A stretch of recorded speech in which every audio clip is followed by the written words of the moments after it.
Milkamania's running wild. Kurt Angle's the Olympic dairyman. By God, the $1 billion princess is now a dairy queen. Oh, wrestling is so fucking stupid, fucking amazing, and also really fucking stupid at the same time. But I'm always gonna love it, no matter how fucking stupid it gets. I'm John Renton with the Retro Review of WWE Raw from August 20th, 2001. The fallout from SummerSlam 2001, where Stone Cold Steve Austin stunned every wrestling official ever in existence, including ones that passed away. Pretty goddamn brutal, and I don't know how he had the time to go there, dig up their bodies, and stun them. I don't know why he did that, or maybe he did the time warp again. I don't even know what this intro really is, and he found a way to retain the championship, even though Kurt Angle won by disqualification. No, this wasn't Genesis 2006, where they decided to use the, disqualification rule to switch the title to Abyss, because Abyss wasn't even, a thought in anybody's mind in wrestling at this time. But Sting was, and he was sitting at home collecting his AOL Time Warner contract. This is really goddamn strange. The invasion angle was off the goddamn rails at this point, limping along like DDP was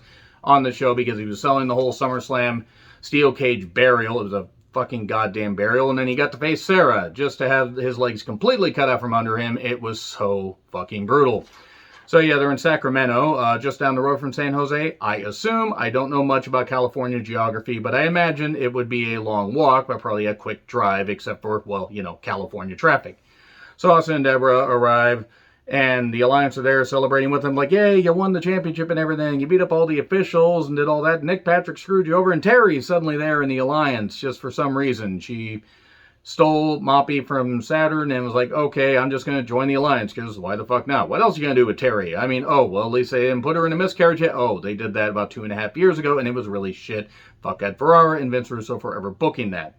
I lead by example, and if Kurt Angle shows up, I'm going to beat his ass again. We get Lita, Molly Holly, and Jacqueline, or Jaqueline. Thank you very much, Derb. I will never unhear that. Taking on Ivory, Stacy, and Tori. It was supposed to be this match on Heat, but Lita got taken out backstage by the only wrestler on the opposing side, aka Ivory. And it was 2-on-3, and I believe the faces still won. And even if they didn't, would it really have mattered, because they weren't treating the women all that well here, and the women got to open the show. Same match, just Lita's included, limping, and it was over in 4 minutes after a tornado DDT by Jaqueline. And then, on Ivory. So the only woman that actually had, in-ring talent on the other team took the pin. I guess it was probably just as well, because I don't know if Tori and Stacy taking a tornado DDT at that point would have been a very good idea. The Dudleys and Tess are talking, and Stephanie says, can you give me and Tess a moment alone? Because she then says, I think we're alone now. There doesn't seem... Oh, wait, that was the Releases Round 5 video with one of the weirdest and most horrible singing renditions that I've done in many, many years.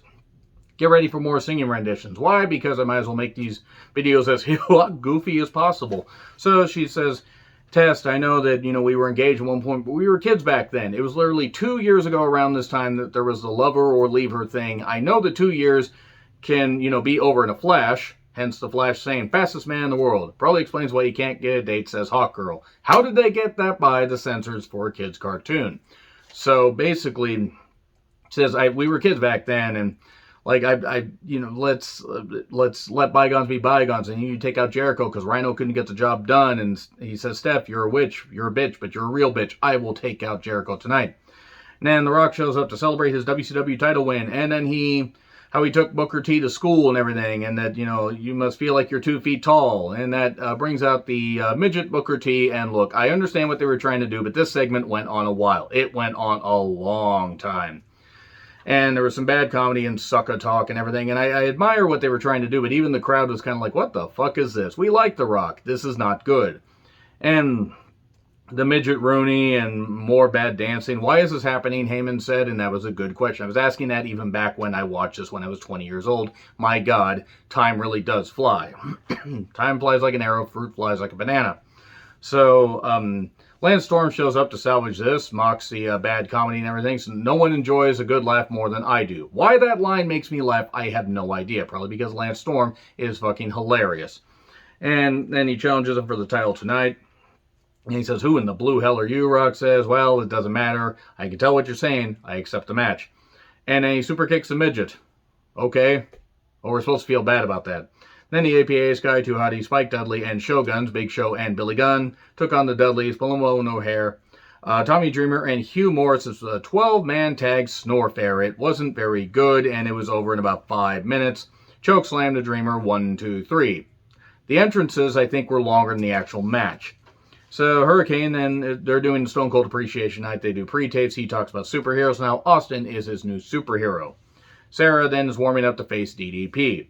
Jericho versus Test with Stephanie is a jump start. The crowd cheered Jericho, as you would expect. And at one point, Jericho, tries to pull Stephanie up and, onto the ring to, possibly beat her or kiss her again. Who the hell knows? Stephanie probably liked it rough.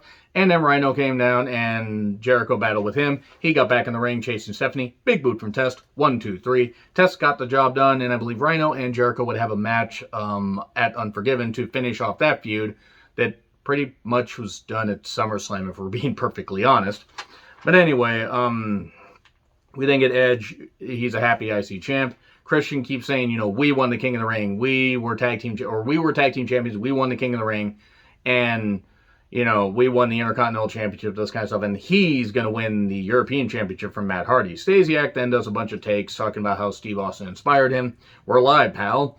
And then Foley's in New York and talking about Angle and Austin and stuff like that. And Triple H is going to be on WWF Excess on TNN. I don't remember Excess. I don't think it was a show that lasted very long. Excess, Access, whatever.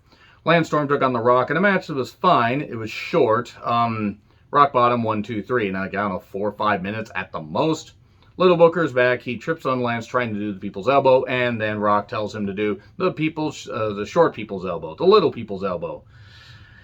Whew. Anyway, Christian and Matt Hardy fought over the European Championship, and let's just say this is infinitely better than their recent amount of skirmishes and matches on Dynamite, or at least, every bit of interaction they've had on Dynamite, because, 20 years cannot be kind to everybody, especially when you basically are unable to walk like Matt Hardy.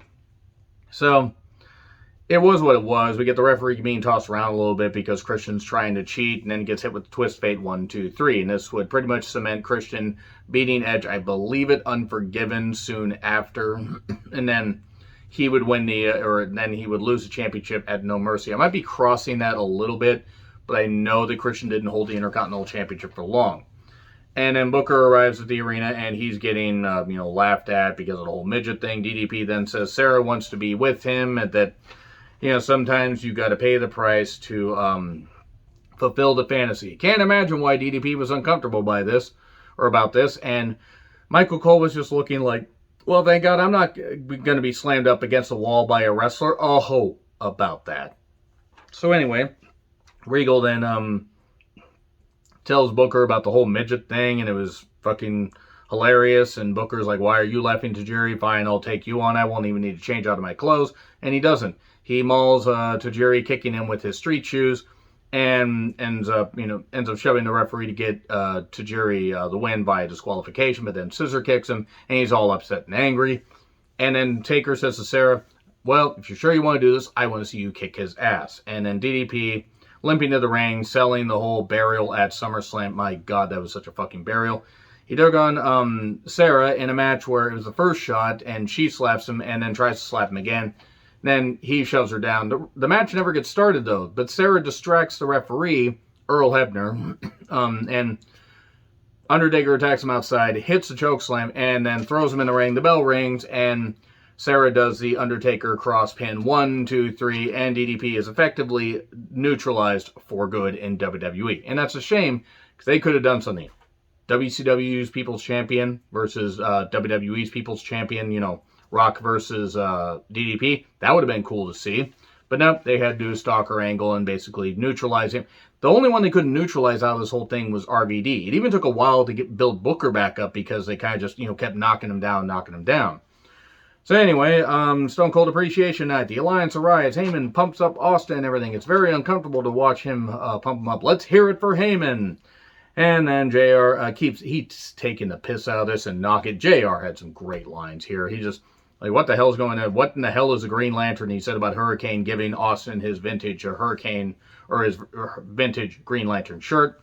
And then Canyon says, who better than Canyon? You're better than Canyon. It's more like, who better than Austin? He gives him a shirt. And then we just get, some goofy stuff. Let's get some subtitles for Canyon's promos, is what JR said. Deborah made cookies. And then we have an Alliance video package, pumping up and everything. They're talking about all this stuff, and Taz doesn't have an Austin shirt, and he says he rips off the shirt and everything, take the shirt off. He's knocking him, and then Angle's music hits to a huge pop, and then he comes out with a milk truck because, of course, Kurt Angle, the All-American hero, would come out with a goddamn milk truck.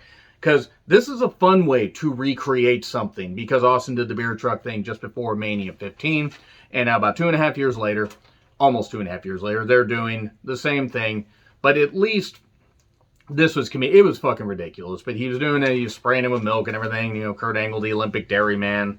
He's got milk cartons, Stasiak gets laid out, and he's just spraying everybody. Milkomania's running wild. The $1 billion princess has become the dairy queen, and then, you know, it's like, you know, Kurt Angle, he's got the real stuff. That's homogenized and, you know, pasteurized, bastardized. Wait, that's not it. And he's just all celebrating, and Austin's like, what the hell's going on? And that would lead to them having a match at Unforgiven where Kurt Angle would beat Steve Austin, and boy, that was a hell of a pop because it was in Pittsburgh, and sure, the show wasn't great, but it was memorable for that closing segment. Let me know your thoughts in the comments. Like, share, subscribe, Twitter handle in the description. I'm John Retlin. I'll see you soon.